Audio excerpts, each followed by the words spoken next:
Hey, what is up guys, welcome to another video. So in this video I'm showing you how to replace the oil pressure switch on the VQ35 motor. All vehicles this part number applies to, and everything will be in the description of this video. So I got OEM as of course, like always, part number 25240 4M40E. So need this, need a deep socket. I got a 1/16 half-inch drive. You can use a 3/8. I believe it's also a 25 mil if I'm not mistaken.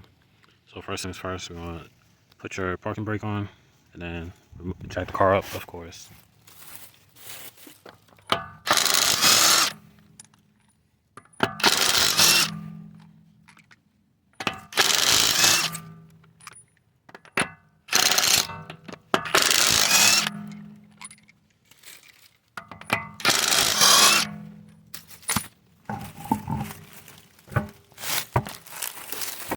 Alright, so this is your oil pressure switch. So it's a clip right here, well tab.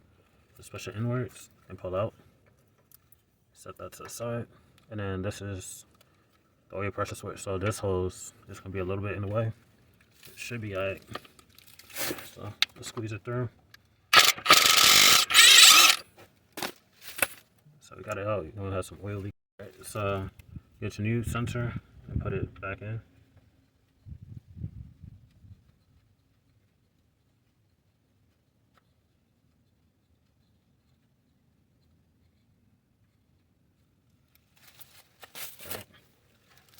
Do it by hand so you can't turn no more.